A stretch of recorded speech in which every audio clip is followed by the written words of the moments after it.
The massive crystalline fortress drifted through the void like a mountain of living glass. Inside its glowing chambers, 7 different alien species sat in a circle, their forms alien and strange. Some looked like walking crystals that sang instead of spoke. Others resembled giant insects with too many eyes. A few were just balls of energy floating in metal suits.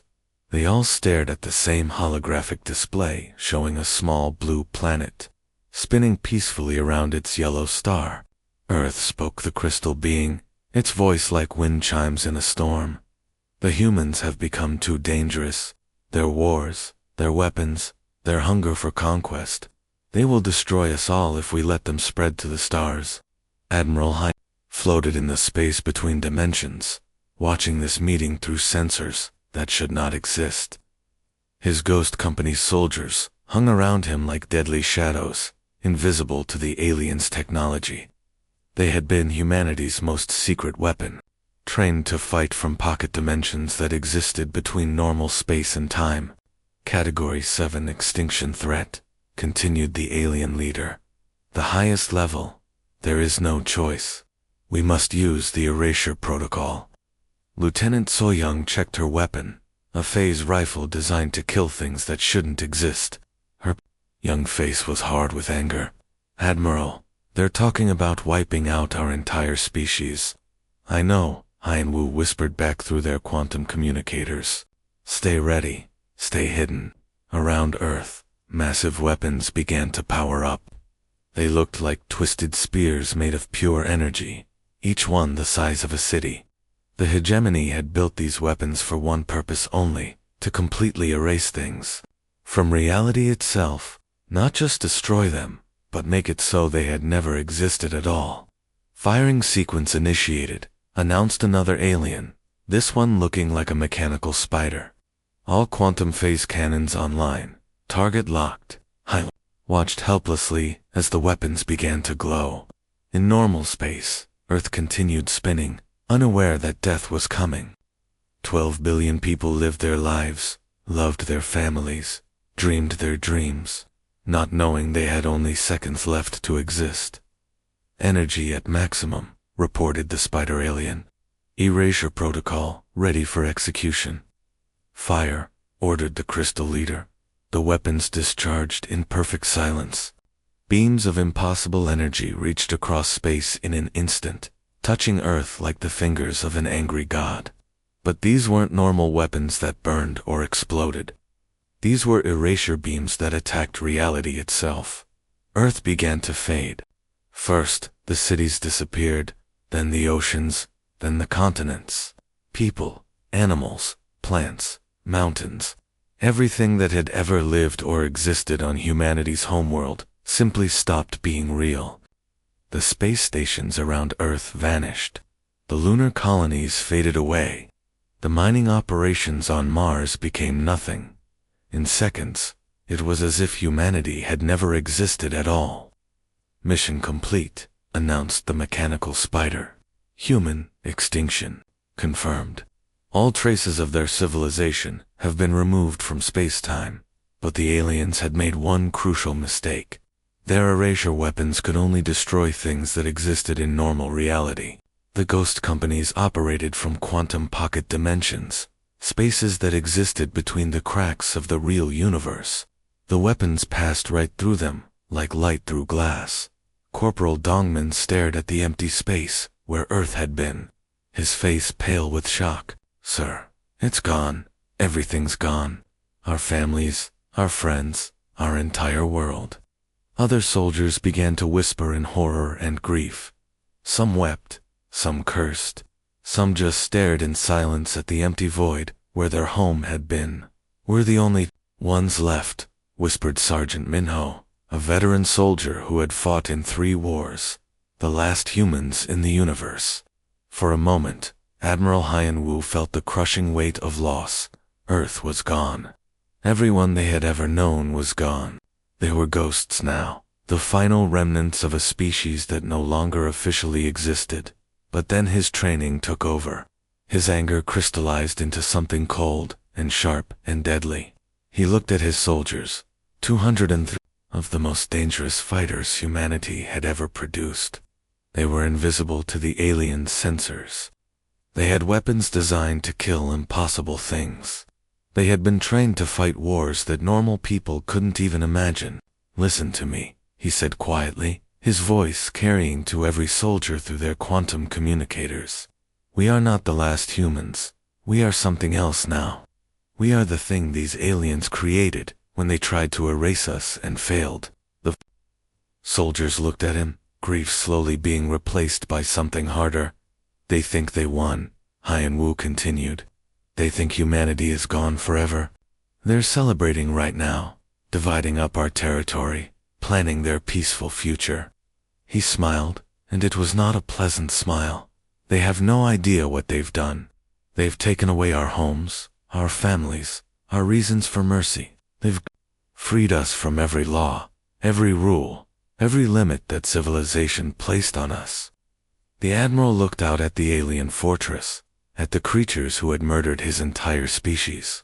"We were soldiers before. Now we're something these prey animals have never encountered in all their evolution. We're apex predators with nothing left to lose." The hunt was about to begin. 3 months had passed since Earth died. The alien leaders thought their problems were over. They had divided up human territory among themselves, and were already making plans to expand into the empty space where humanity used to live. Then the HSV Prosperity disappeared.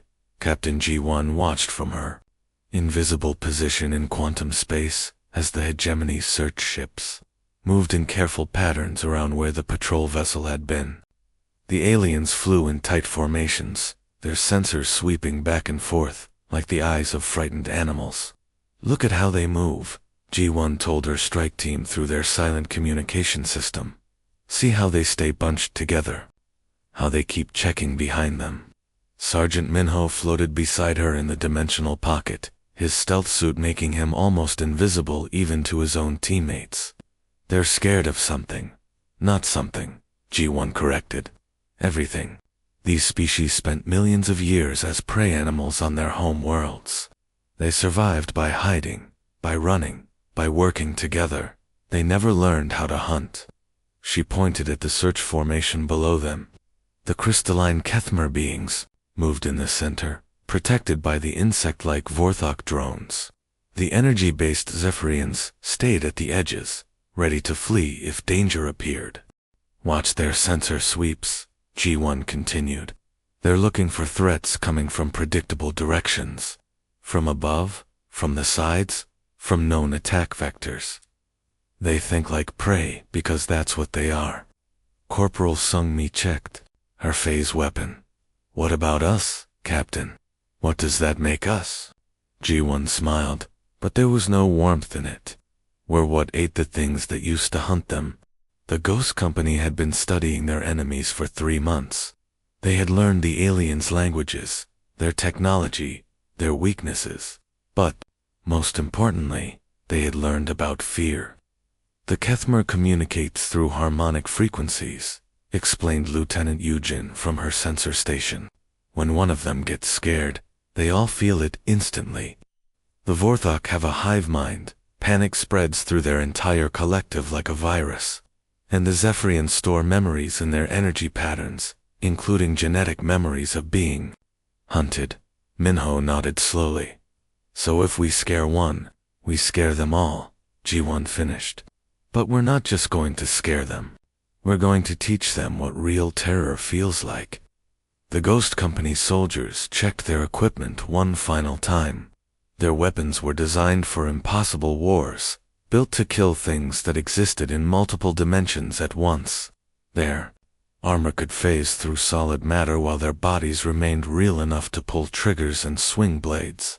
"Remember," G1 said quietly, "we're not just soldiers anymore. We're the nightmare these prey animals never evolved to handle. We're the monster in the dark that their species never learned to fear because it never existed in their reality." The attack began without warning. One moment the alien search ships were scanning empty space for signs of their missing patrol. The next moment, death materialized around them like smoke becoming solid. G1's team appeared behind the formation, their weapons already firing. Phase rifles punched through alien hulls as if they were made of paper. Quantum blades sliced through energy shields that could stop planet-killing missiles. But the Ghost Company wasn't trying to simply destroy the ships. They had a different purpose. Minho's squad boarded the lead Vorthok vessel, moving through its corridors like deadly shadows. They killed every alien they found, but they did it slowly, precisely, leaving specific evidence behind. They welded human skulls to the ship's bulkheads, arranging them in patterns that looked random but carried meaning to human eyes. They carved symbols into the metal walls, not letters or words, but marks that looked like claw scratches made by some intelligent predator in the ship's communication center. Sung-mi uploaded something special into the alien computer systems. Ancient Korean war songs began to echo through the vessel's speakers, mixing with the sounds of traditional drums and hunting calls that human ancestors had used thousands of years ago. The beautiful thing, Ji-won explained as her team worked, is that these songs trigger responses in their genetic memory. Deep down, in the parts of their minds that remember being prey, they recognize these as the sounds predators make before they feed. The other ships in the formation died just as precisely. Each one was left with evidence of human presence, but evidence that suggested something far worse than normal soldiers. The aliens would find claw marks arranged in mathematical patterns, suggesting terrible intelligence behind animal savagery. They would find human artifacts placed in locations that should have been impossible to reach, proving their attackers could move through space in ways that defied physics. When the attack was over, the Ghost Company vanished back into quantum space, leaving behind a scene that would haunt alien nightmares for generations. The rescue ships arrived 6 hours later. The Vorthok hive drones that found the wreckage began screaming the moment they saw it. Not just the individual drones, but their entire collective consciousness shrieked in harmonics that carried across 17 star systems. Every Vorthok in hegemony space felt the terror, the confusion, the bone-deep certainty that something impossible had happened. The Kethmer beings tried to analyze the evidence logically, but their crystalline forms resonated with frequencies of pure fear when they heard the war songs still echoing from the dead ship's speakers. The Zephyrians fled the scene entirely, their energy patterns flickering with ancestral memories of being hunted by things that shouldn't exist. Word spread through hegemony space like wildfire. The humans weren't extinct. They had become something worse. They had become the predators that hunt legends. The fear spread through alien space like poison in water. What had started as scattered reports of missing ships became something much worse, a creeping terror that infected entire star systems and drove civilized species to the edge of madness. Major Taejeon floated in his quantum laboratory, surrounded by screens showing alien biology charts, psychological profiles, and frequency analysis data. For 6 months, his team had studied every species in the hegemony, learning their deepest fears, their genetic memories, their evolutionary weaknesses. "Show me the Zephyrian test results," he said to Specialist Dajin. The young woman pulled up a holographic display showing energy patterns that writhed like living things. "Sir, when we broadcast traditional shamanic chants through their power networks, their energy matrices go completely unstable. It's like the sounds are awakening memories buried in their genetic code." Taejin studied the patterns with satisfaction. The Zephyrians were energy beings who had evolved from prey animals that lived in electromagnetic fields. Deep in their ancestral memory were sounds that meant death was coming, the hunting calls of predators that could manipulate energy itself. "What about the Kethmer crystal beings?" he asked. "Even better, sir. Their entire bodies are resonance chambers. When we burn human handprints into their crystal faces using thermal weapons, it creates frequency distortions that spread terror through their entire communication network." Taejeon nodded.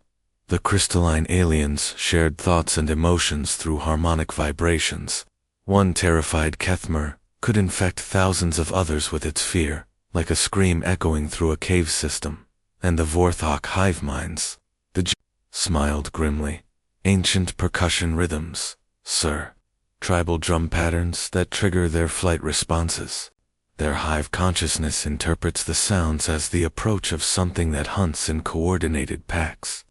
The Major walked to his window, looking out at the twisted space of their quantum hideout. Below them in normal reality, alien ships moved in increasingly paranoid formations, their crews jumping at shadows that might or might not be real. Begin Phase 3, he ordered. It's time to show them what psychological warfare really means. The campaign that followed was like nothing the galaxy had ever seen. The Ghost Company stopped trying to destroy alien ships and bases. Instead, they haunted them.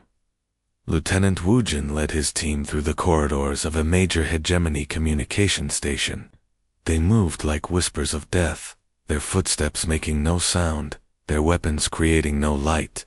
The alien technicians, working late shifts, never saw them coming. But when the day crew arrived, they found something that would haunt their dreams forever. Every workstation was covered in primitive paintings made with human blood. The images showed stick figures with spears surrounding larger creatures, the hunt ending in feast and fire. The paintings looked crude and simple, but they carried a message that spoke to something primal in alien minds. Predators celebrating the death of prey. We didn't destroy anything, Wujin explained to his team as they retreated to quantum space. We didn't steal anything. We just left evidence that we were there, that we could come and go as we pleased, that nowhere was safe. The psychological impact was devastating.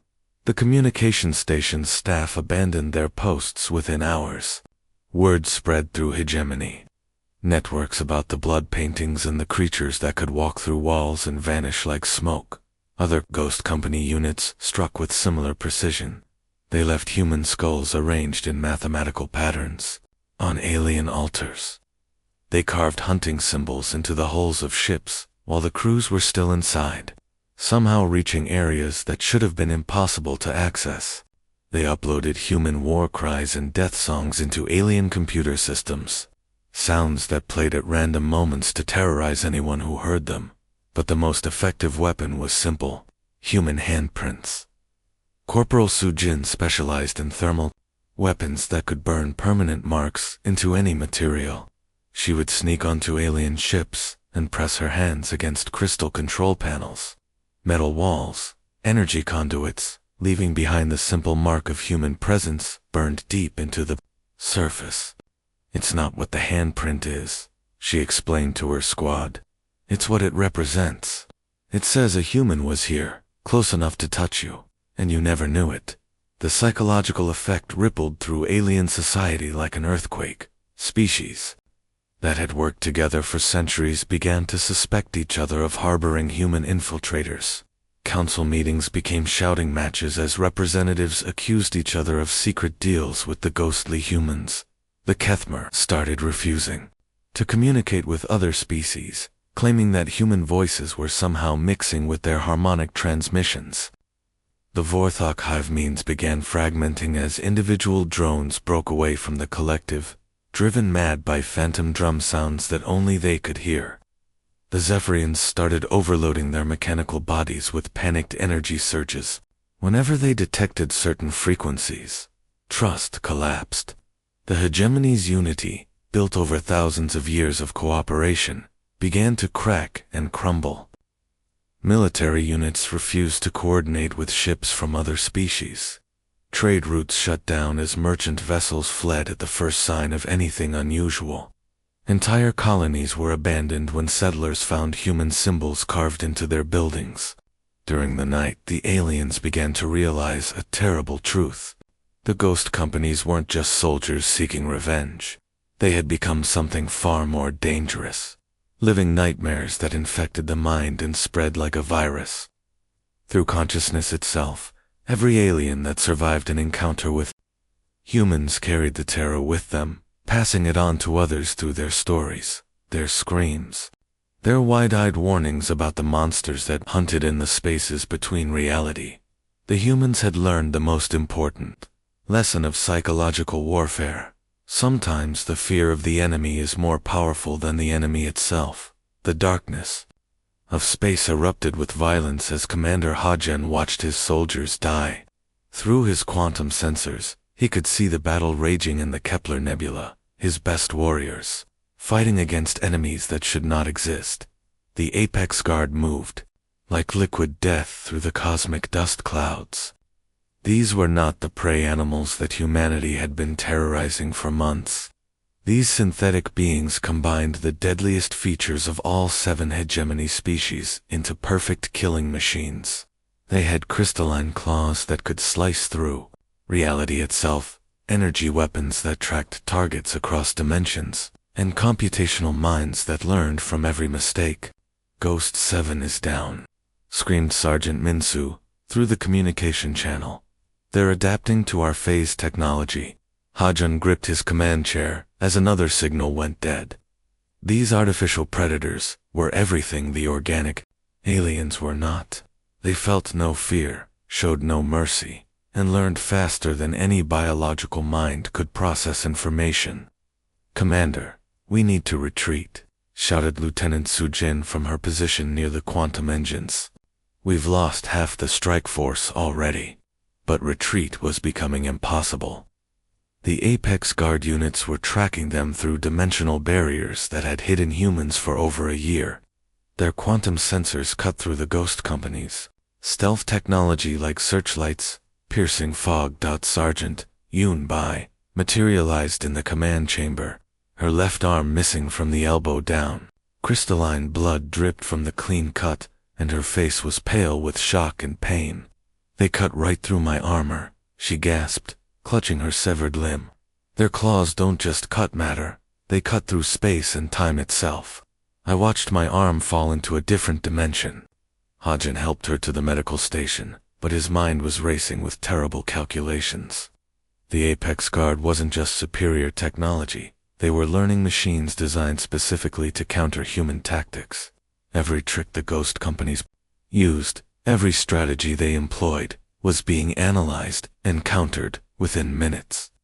"Sir," called out Corporal Jamin from the sensor station, "they're following us into quantum space. They're tracking our dimensional signatures somehow." Through the view screen, Hajin could see the synthetic hunters moving through twisted space, like sharks through water. Their bodies combined the worst features of every hegemony species: crystalline armor that sang with harmonic frequencies, insect-like limbs that moved with impossible speed, energy fields that could phase through solid matter. But worst of all were their minds. Unlike their creators, the Apex Guard had no evolutionary baggage, no prey instincts, no genetic memories of being hunted. They were pure predators, designed by committee and built for one purpose: to eliminate threats to the hegemony. "They're faster than us, stronger than us, and they're learning our tactics," Hajin said quietly to his remaining officers. "Every time we phase shift, they adapt. Every time we use quantum stealth, they upgrade their sensors." The next engagement proved his point with brutal clarity. The ghost companies tried their standard hit-and-run tactics, materializing behind enemy formations and striking weak points. But the Apex Guard had prepared countermeasures. Energy nets appeared instantly, trapping human soldiers in electromagnetic cages. Crystalline spears shot through dimensional barriers, impaling fighters who thought they were safely hidden. "Fall back to Quantum Deep," Hajin ordered, but even as he said it, he knew it wouldn't work. The artificial hunters were matching their technology upgrade for upgrade, learning faster than humans could adapt. The retreat turned into a running battle through folded space-time. Hachin's forces leaped from dimension to dimension, but the Apex Guard followed like bloodhounds on a scent. Each jump cost them soldiers who couldn't keep up or were caught in the transition zones. "Commander," Lieutenant Boyang called out from her station, "I'm reading 17 Apex units closing on our position. They'll have us surrounded in 3 minutes." Hajin looked around at his remaining team, 23 soldiers out of the 150, who had started this mission. They were the last of humanity's most elite warriors, and they were about to be wiped out by machines designed to be better predators than they were. But as he watched his people prepare for their final battle, Hagen realized something important. The aliens had made the same mistake that every species throughout history had made when hunting humans. They assumed the goal was survival.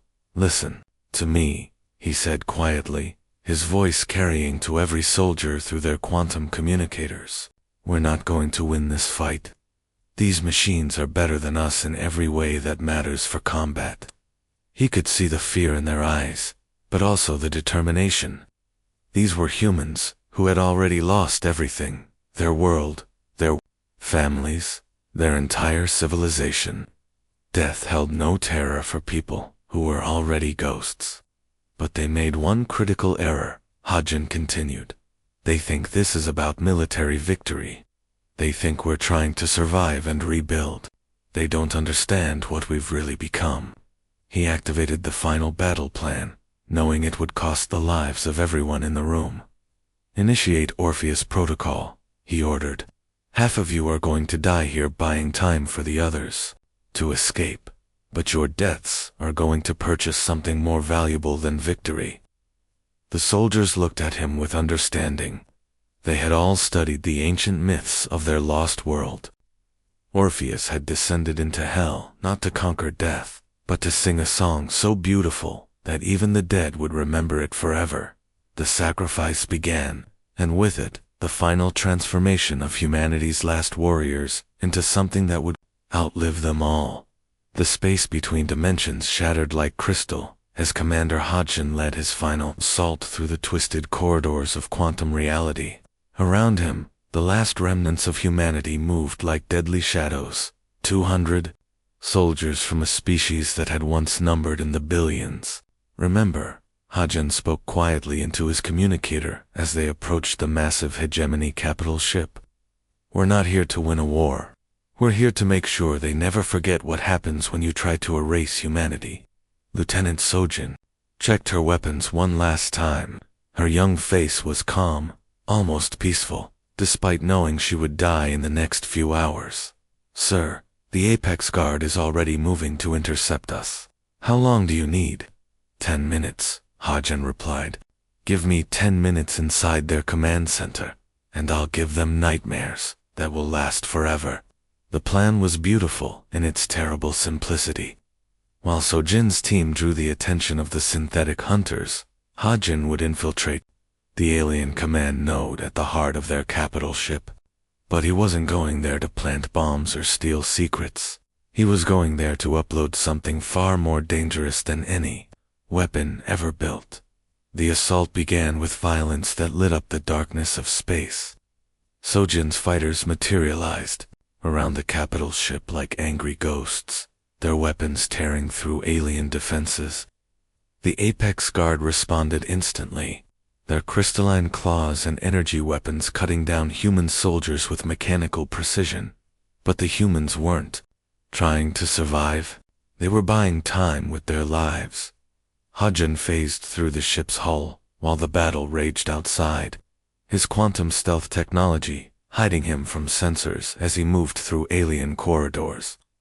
The ship's interior was a maze of crystal formations and energy conduits built by 7 different species working together. Ghost leader to all units, he whispered into his communicator, "I'm inside, beginning final upload." Behind him, he could hear the sounds of his soldiers dying. The Apex Guard was tearing through them like paper, learning and adapting to every human tactic within seconds. But it didn't matter anymore. The sacrifice had already served its purpose.